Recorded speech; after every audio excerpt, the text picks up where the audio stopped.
So what's up, guys? SW here, and today we're going to talk about the upcoming episode of Murder Jones, episode 8, which of course, we all know, we all saw the trailer, and we saw the biggest surprise that it's going to be the end, which I probably question if it's true or not, but even with Liam said this is the finale of the series, which of course we were not like getting any more like further episodes what comes after it.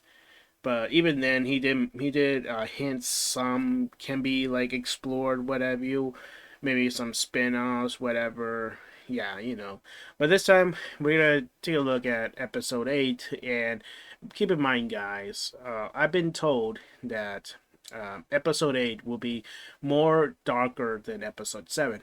Episode 7 features a lot of dark moments, especially the darkest moment in the really the biggest twist of horror. Like you can feel that you feel the horror inside of you when the reveal of Sin. You all know Sin. Like we saw what happened to Tessa, which we all tend to question if she survived or not, but pretty sure it's uh, she's been well oofed by Sin. And we also have the real Sin looks very very very creepy and pretty surprising, mind you. And once again, even Michael Kovac told me that episode 7 really is the darkest so far, but which he also said that episode 8 that is upcoming, it will be the darkest than the bunch. As you know, guys, I really appreciate that this series, Murder Jones, is a horror slash comedy series. And I kind of appreciate how each episode relies on the balancing of tones between comedy and horror, okay? Which whatever it is appropriate. Like this certain episode relies focus on comedy and which less on horror, which that really it really depends on how it used and what is more appropriate. Episode 7 relies mostly on horror, which it does, and even less on comedy. And yeah, you see comedy moments here and there because once again, guys, it's a horror slash comedy series. And now for this episode, it will be more darker. I'm pretty sure this episode will be like more almost like 90% horror and 10% comedy, which I kind of expect that will be the case. Mhm. And as for right now, yesterday, Glitch Productions uploaded this post of it says every single aspect of Murder Jones episode 8 has been pushed further than ever before, from the VFX, animation, lightning, and horror. That's the team's been working hard trying to make these visuals look the best they can be, and we're ecstatic to share it with you soon. Here's a little silly Sin sample for you guys, and as you can see here, here's Sin, and some looks like somewhere on a bunker, mind you. I don't know where. I'm pretty sure it's still in the same area where they are before, but I might be wrong. But as you can see here, if I push play, look at this. She licks her eye like a lizard. Or what was that? What were those animals called? A gecko? Pretty sure it's a gecko, yeah. And I can see how silly it is. But what's more creepy is how the environment looks, and especially it's more creepier than we can see Sin's full body, bloody body, which actually no. As we've seen absolute solvers from the past episodes, especially with Uzi, they can generate like flesh. We all saw in that camping episode where Uzi is like out of like pretty much out of control of her powers and like turn anything to flesh, which that really happened. Even I don't know about Sin's case because as we know, Sin's have flesh from whom? From Tessa? I'm pretty sure Sin can replicate the flesh from Tessa, which I know that sounds weird, but pretty much we need to know why Sin um put into a format of Tessa, because we all saw the mansion episode where Tessa literally cares for his drones, which of course we all saw N, V, J, and especially she. I mean, Tessa can be mixed on Sin, but it goes to show how, like, we all saw Sin, like seeing how Tessa do and act. We all saw that.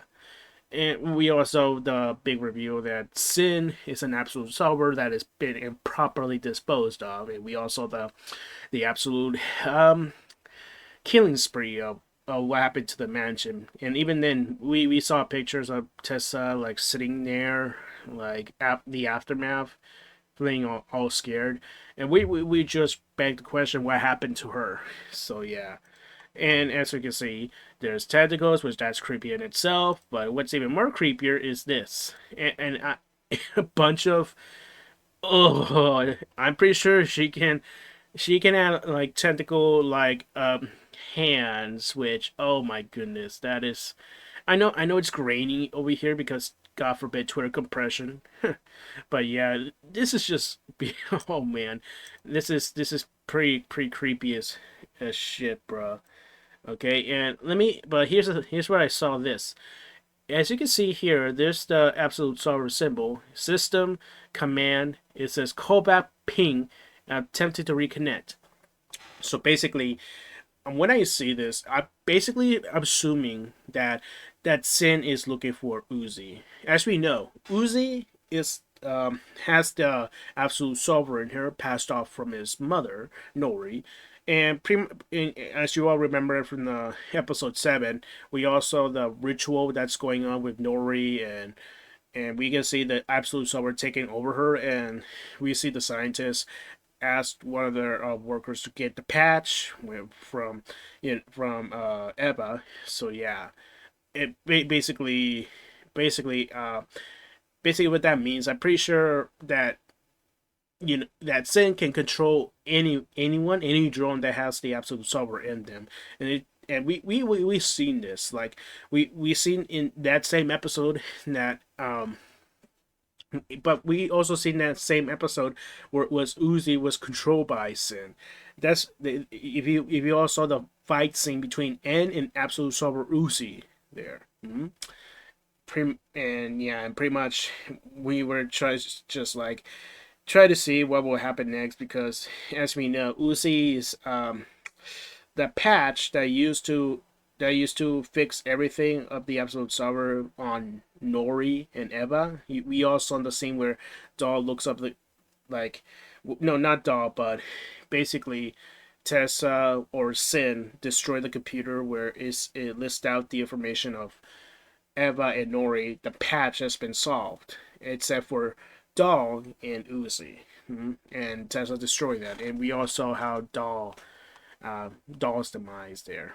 But yeah, so basically, I'm pretty sure that Sin is pretty much gonna take over Uzi again, try to fight her, so to speak. And as the last episode ends off where Uzi is in space, but in the same trailer we can see Uzi is like going down in flames, entering the atmosphere of copper 9. But yeah, let's see how it goes over there. But yeah, guys, I like to talk about this, and basically the horror aspect, and especially about Uzi and how Sin is gonna act, and yeah, pretty much. Well, anyways, guys, tell me what you guys think in the comment section down below. So yeah, I'll leave you to it. So thank you guys so much for watching. So like a comment, and as always, I'll see you next time, my next vids. Peace out.